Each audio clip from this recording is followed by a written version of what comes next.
Assalamualaikum. Kali ini, saya akan membahas hormon. Ya, hormon. Kata-katanya sederhana, simpel tapi keberadaan dan perannya sangat penting dan krusial bagi makhluk hidup. Hal ini karena menyangkut hidup dan mati. Allah pemberi hidup, Tuhan yang Maha Esa, telah menciptakan dan mengatur mengenai jenis hormon, kapan diproduksi, organ atau bagian mana yang memproduksi, berapa jumlahnya, apa fungsinya dan lain-lain. Bahkan jumlah normalnya pada selang angka tertentu tidak boleh kurang atau lebih karena akan berakibat fatal. Saya membayangkan dan berandai-andai bahwa ada suatu zat yang bisa mengendalikan dan mengatur hormon-hormon yang ada di dalam makhluk hidup. Wah, ini bisa keren sekali. Sayangnya belum ada zat yang dimasukkan dari luar tubuh, dan zat tersebut bisa mengatur dan mengendalikan hormon-hormon di dalam tubuh makhluk hidup.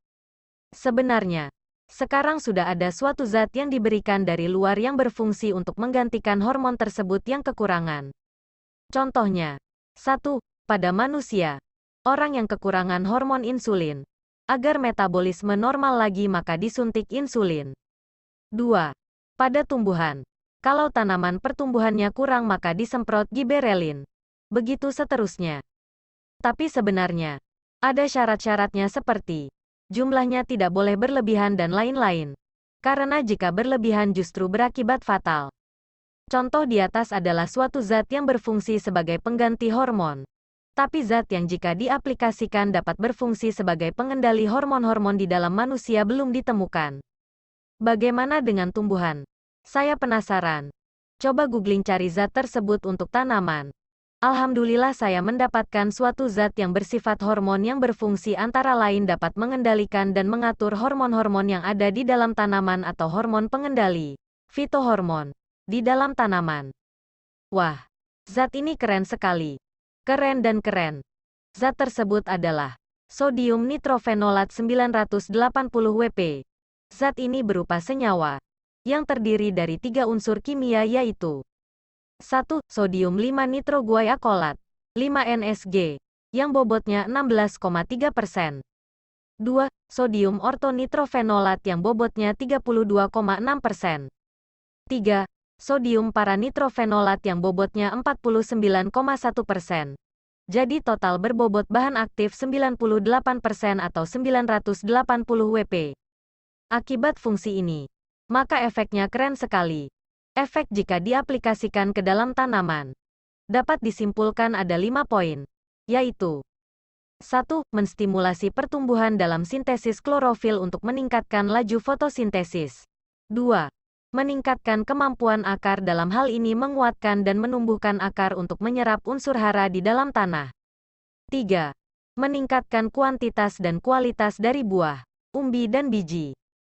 4. Menyelaraskan keseimbangan fase vegetatif atau pertumbuhan dan fase generatif atau pembungaan untuk mendapatkan hasil yang maksimal sesuai dengan kemampuan varietas dari suatu tanaman.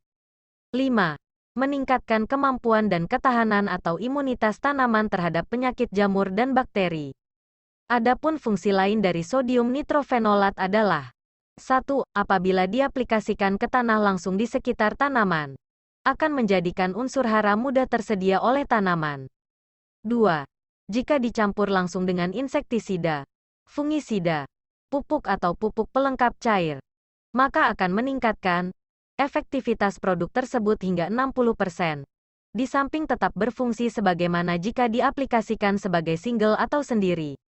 Zat ini diperlukan dalam jumlah sedikit yaitu sekitar 3-20 ppm atau part per million. Tergantung pada jenis tanaman, waktu aplikasi dan cara aplikasinya. Oleh karena itu, perlu pengetahuan yang memadai untuk aplikasinya. Bagaimana cara dan dosisnya? Sebaiknya lihat di video-video saya yang lain, yang membahas khusus tentang ini. Jenis-jenis produk dari bahan aktif sodium nitrofenolat adalah 1. Yang berbentuk bubuk. Ada Booster Grow 980 Wp. Ini direkomendasikan terutama untuk aplikasi yang dicampur langsung ke insektisida, fungisida, pupuk, atau pupuk pelengkap cair. 2. Yang berbentuk cair. Ada Booster Grow 20 SL. 3. Ada juga yang cair. Upgrade dari Booster Grow 20 SL adalah Booster Grid 20 SL. Untuk lebih detail tentang produk-produk tersebut, akan dibahas per produk supaya videonya tidak terlalu panjang. Demikian, goodbye, good luck, sampai jumpa di episode berikutnya. Salam sehat, terima kasih. Wassalam.